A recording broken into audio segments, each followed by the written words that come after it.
Hello, everyone, and welcome back to the latest edition of the Jake Stick with Jacob Elyachar Podcast. I'm your host, Jacob Elyachar, the chief content producer and writer of jakestick.com, a pop culture entertainment news website. If you're listening to this or watching this on YouTube, please give us a 5-star rating and please subscribe. It is episode 185. So please help for this episode. I want to welcome this incredible guest to my podcast. She is an award-winning singer and a Spotify verified artist.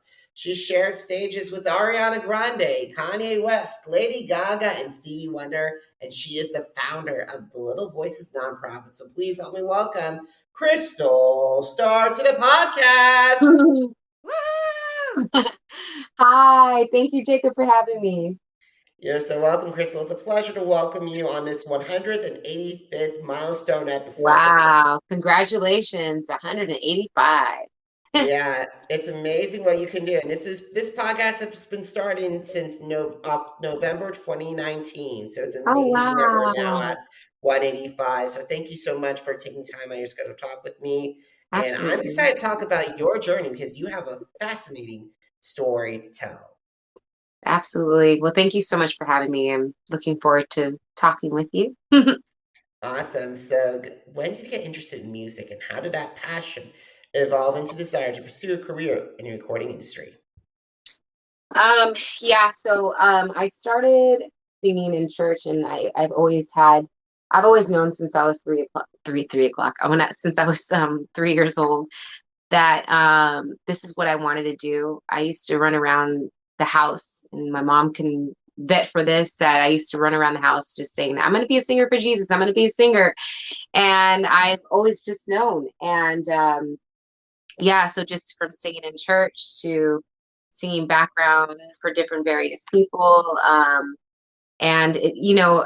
had a lot of amazing mentors in my life. My godfather, when I was 12 years old, he just sat me down and encouraged me, what being in the music industry was, and what being the singer was. And he worked with Michael Jackson. He was one of the California Raisins. His name is Howard McCrary.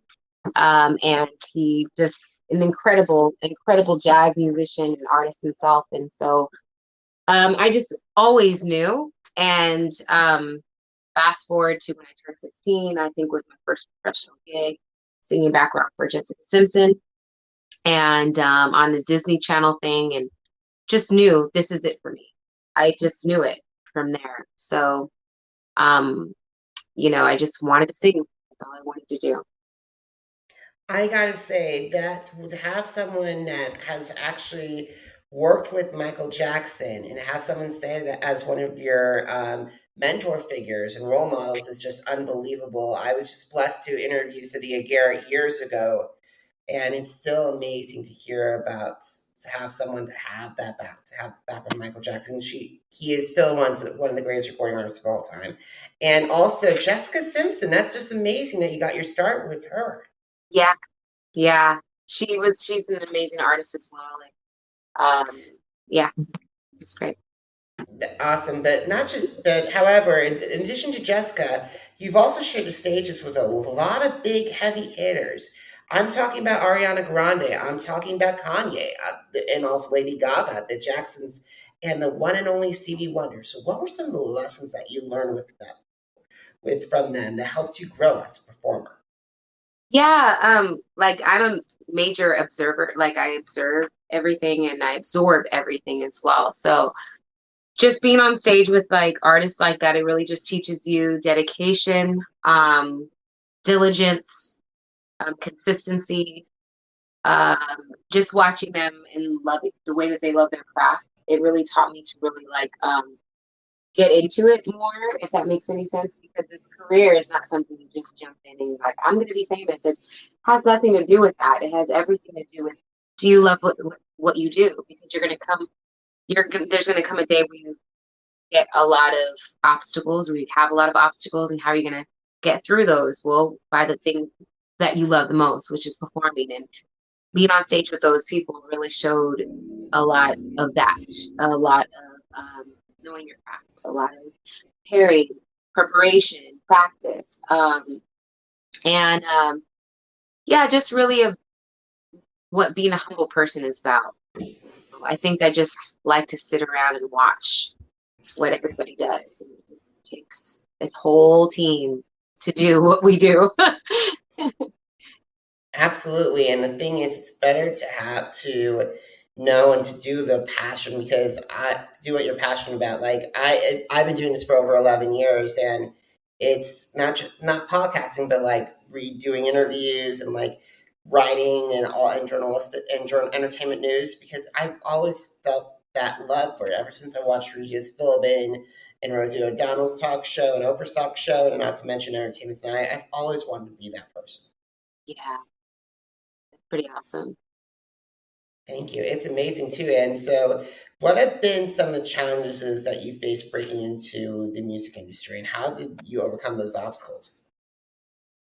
Yeah, I would think the challenges that I've received really were um, authenticity things, like meaning being authentic to who I am as an artist. I think that when you have a lot of people who think you should do a certain type of music or think you should dress a certain way or talk a certain way, that's a challenge because it's hard to find yourself in a mass full of opinions. So I think my challenge mostly was finding myself without hearing the outside voices telling me who I need to be. I never really fit into a box. I was always very different. Um, Heck, I grew up mixed, so I was always different than anyone else that I was around. Black and Puerto Rican. Um, I was always different, so I think it kind of came with the territory. To just stay authentic to who you are. It's going to be okay. Um, and know that people will, as long as you're being yourself, know that people will come around to knowing and figuring out who you are without you having to tell them. I agree completely, and it's better not to be put like when I said I wanted to do entertainment news. Originally my mom was like saying, "Why are you putting yourself in a box?" I'm like, entertainment news is not a box. You can do so much with it. And Yeah. so I'm glad that you're not putting yourself in a box. Yeah, absolutely. Yeah, and it's hard. I mean, I'm not saying that it's easy. It's really hard, and that's why you have to surround yourself with good people uh, who believe in you and who believe in what you're doing, so that way, you can achieve what you want to. And you have to be surrounded by really positive people who are for you, and obviously, I mean, you for them as well, but who believe in what you're doing, because life is hard enough.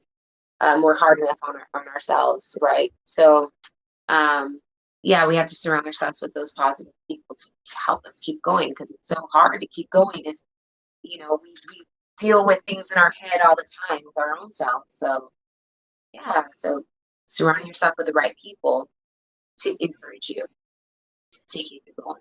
You're on the right path. Absolutely. We all have to be on the right path. I love bringing on recording artists because I love talking about the songs they've written or performed or recorded.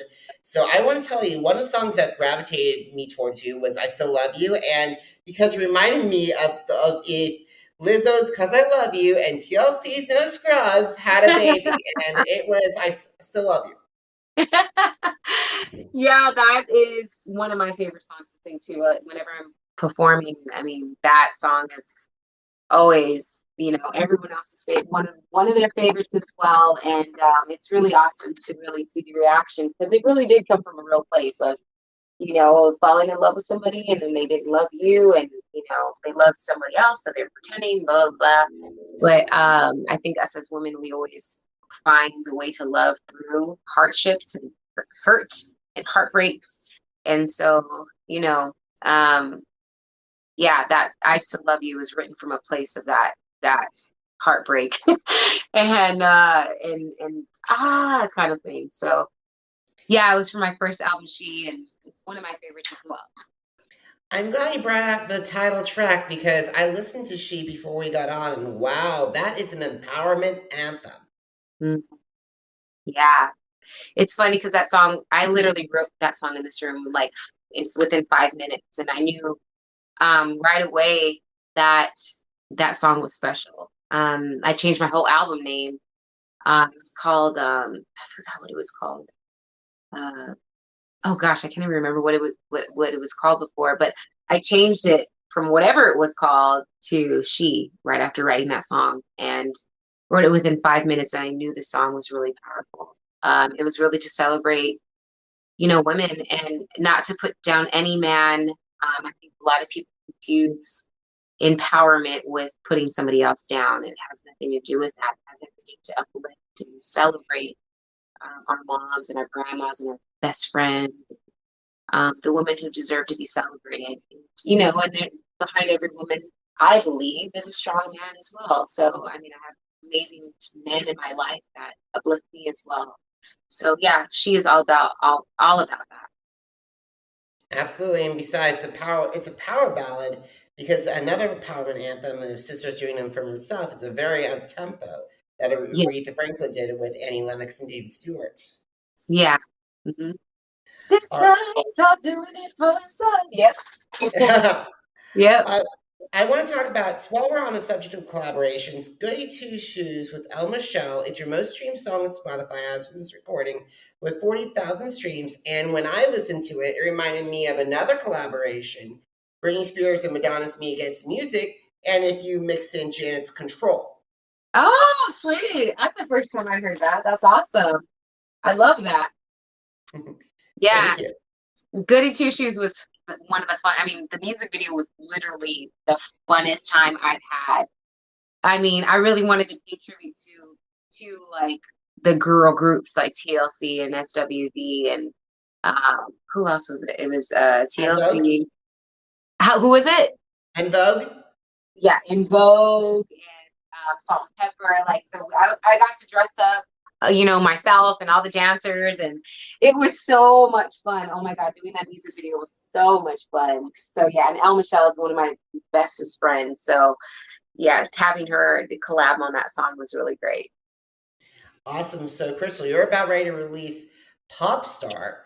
And Yeah. there are some songs on the album. One of them I really liked was All Mine. Yes. Yes. All Mine.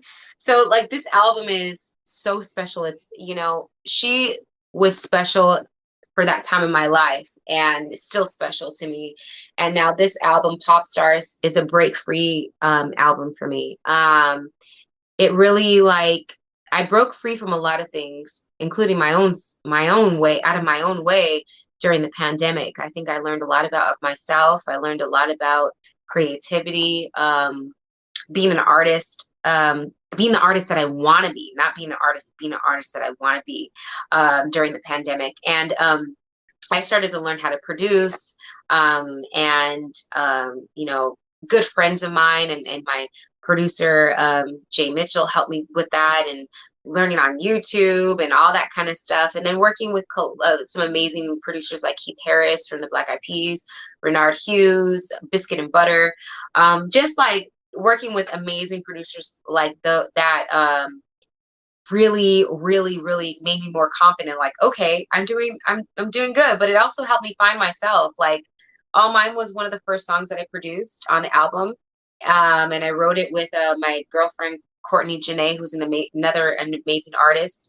And she we just wrote this, and yeah, this the first single off of this album, and it was the first song that I produced off of this album with Biscuit and Butter. And so yeah, it's been great. And this new song that we're putting out, Head Over Heels, is also one of my favorites because it's coming out August 12th. And it is, it's a song that was written based off of the love that my grandparents had, and they didn't necessarily cancel each other when they had disagreements or different opinions. And I think our world needs a little bit more grace and a little bit more compassion. We need compassion for each other again. And this song was really written out of compassion for my grandparents' love for each other. That's amazing. And that's always amazing to have those kind of songs about the grandparents, because another song that I found that I love so much that's based on another generation's love for each other was Dan and Shay's From the Ground Up. Yeah. Yeah. Yeah, absolutely. I think that it's just like having compassion and love for people is just the greatest gift that we can actually have. I totally agree. So, while we're on the subject of collaborators, who are some of the dream collaborators that are on your bucket list? The singers, the songwriters, the producers, the musicians, and how would they enhance your sound, Crystal? Um, that's funny. I work with a few right now that it's a dream and it blows my mind every day that I get a chance to work with some of these legends. Like I work with Paul Stanley from Kiss. And I've done some songs with Kool and the Gang. I think we went to #1 in the UK with some of the songs that we did with them. And just looking back on that kind of stuff, it's really a blessing to like be like, wow, like you get to work with some amazing people. And so I think right now one of my dream collabs would be with Bruno Mars. I absolutely adore and love him. And who else? I just wrote this list down actually not too long ago. Oh God, I would love to work with Tina Turner. Like that would be a dream come true. I would really love to do a remake of River Deep Mountain High. You know, when I was just a little girl, I had a red doll. The only doll I ever know. That's like one of my favorite songs that she did back I then. gotta, I gotta say, I love Tina Turner as well. I would love to see you and Amber Riley do that song because she did a fabulous job on Glee with that song, Oh, covering did that she song. really? Oh, Yeah, wow. so you two would be fabulous together vocally. That'd be fun. That'd be a lot of fun. All right. Yeah. So besides Tina, who and like I love her music. I love her fire. She's one of my all-time favorite artists. I Yeah. still listen to He Lives in You, which I kind of wish they used the Lion King movie again. Yeah. Yeah. Yeah. I think the some like I love old school stuff, so I'm like big time into that kind of thing. Like I'd love to work with like Phil Collins and like that kind of thing, but also like some of the new artists that are out there. I really like Harry Styles stuff. His stuff is really I really, really, really like Harry Styles stuff. Um yeah, like Bruno Mars, Harry Styles. Who are some of the ones that I would love to work with Boy George. That would Boy, be so fun. Boy George is definitely an interesting character, and I Yeah. think he would be great with you as well, especially with the dramatics. And also, I gotta say, I am so impressed with Harry Styles. Yeah. I Yeah. wasn't as big as a fan when he was with One Direction, but like I'm like, wow, Yeah. he has Yeah. grown leaps and bounds. Yeah. Yeah, he's really, I mean, I love his style and it's really authentic. I think it's authentic to him. So uh I really love it. And I know that like the UK really loves, down to earth authentic type of music. So I think that he's definitely that, he's definitely that. He represents the UK very well.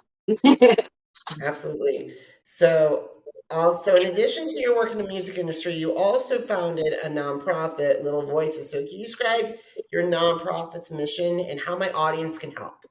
Yeah, absolutely. So in 2011, after getting off the stages of Broadway, I ended up wanting to do a Christmas show for children in foster care. And so we ended up, um, it started basically with, my neighbors used to take care of kids in foster care. She was a foster parent.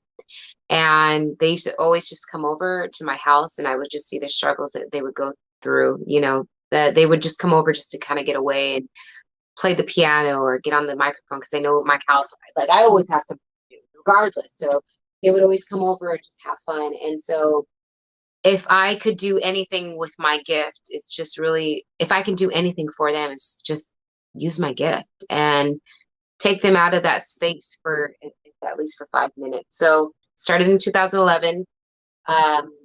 With actually my good friend who's here from UK. She's upstairs right now. She just got off the plane from the UK, but we started it together and yeah, it just blossomed from having a concert with 300 kids in foster care. from my savings. I just got my savings. We're like, okay, let's just do this. Got a theater, got a 17-piece all-women orchestra, donated their time, got a biggest tree from CAA. We had 2 choirs, drum line. What else do we have? We had 5 celebrity artists perform, and 2 kids got adopted that evening, and it changed my life. And so we went from starting with 300 kids to now impacting over 1 million kids around the world in foster Wow. care in the inner city. And so now we also have a series called She Sessions, and we invite different Billboard charting artists to come perform for the kids. That's So just it's pretty amazing. awesome. You guys have done amazing work, 1 million kids, and that's just Thank you. amazing. Appreciate that. Thank you. I'm definitely not someone that has that works in a nonprofit as well. In addition to the podcast, I am in awe of what you guys have done.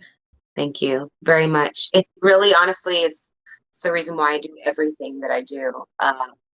And I think when my time is over here on Earth, I can, rather than just being, oh my God, she was an amazing singer, I'd rather them saying that I made an impact for at least one person's life. So if that's what I'm here to do, then that's what I'm here to do. Awesome. So we got to start writing down our conversation. So let's talk about social media. Yeah. What is your favorite social media platform that you like to communicate with your fans and also and also people who are interested in your work? Yeah, Instagram is definitely that. Instagram, you guys can find me on Instagram.com/Crystal Starr Music. So it's 2 R's, Crystal Starr Music. That's where I like to communicate a lot. Also with my website too, if you're on my website, crystalstarr.com, you'll be able to find me there. I get your message right away. You can leave me a little message and it pops up on my phone and I can just message you right back as well. Awesome, Crystal. So one of the second last questions is I always bring on people, and if you had a chance to meet with artists who are looking to go to the next level, what advice would you share in the recording industry? What advice would you share with them? What advice would I give them? Mm-hmm. Spend time. I don't know, this sounds so cliche. Spend time with yourself a lot to find who you are. Find out exactly what you want to do, pursue that, and know who you are. Know who you are. If you know who you are, then your path is going to be clear. Nobody else can steer you left and right, but know who you are. And I always say this to anybody, any singer who comes to me. This was told to me through my godfather, and I share it with whoever I work with or asking this advice. That it's not practice makes perfect. It's perfect practice makes perfect. And meaning spend your time perfecting your craft, knowing everything about it, and everything else will show. Michael Jackson did that. He spent so much time on his own and loving music. Love music. Love music. You got to keep music alive. So, yeah, spend time in your craft. Awesome. So final question. Are you ready? Yeah. Where can my audience find your music? And number 2, how can they help the Little Voices nonprofit? Yes. So you guys can find my music. You can find me on Spotify, or actually iTunes, Amazon, anything that holds music. Or if you guys visit my Instagram page, you'll find the link tree at the top of my bio, and you will find my music through there. Or actually, easier, you can go to Linktree, and then it's Crystal Starr. You'll just type in Crystal Starr, and you'll find me on Linktree, and you can find all of my music videos. You can find me on YouTube on Vivo. Just research Crystal Starr. You'll find me there. And then also with as far as Little Voices, if we really are looking for donations right now, you can go to littlevoices.me, LittleVoices.me, and you can donate there.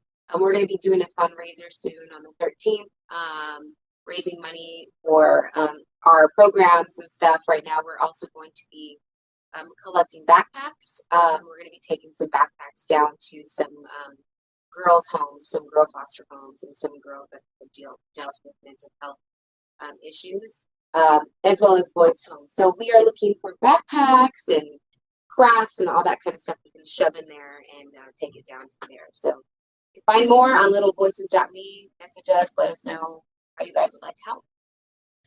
Awesome. So, guys, if you missed an episode of the Jake Stick with Jacob Elyachar podcast, visit our Apple Podcasts, Deezer, Google Podcasts, Podcast Addict, Spotify, and Spreaker pages. It's Jake Stick with Jacob Elyachar, JACOBELYACHAR. Now, are you on social media? Because I'm on social media too. Facebook, Instagram, Twitter, and YouTube. Jacob Elyachar, JACOBELYACHAR. As I was telling you earlier in our conversation, Crystal, Jakes-Shake.com, the blog that started it all, is celebrating 11 years this year, and I'm honored and thrilled to even be part. So thank you so much for being part of my legacy. I really appreciate it. Absolutely. Thank you so much, Jake. I really appreciate it. You're so welcome, and thank you for being an incredible guest for episode 185. Woo-hoo! 185. Awesome. And thank you guys so much for listening, for your support, for listening, for watching the videos and interviews. I really appreciate it. Until next time, everybody, have a fantastic one. Have a great one. Bye.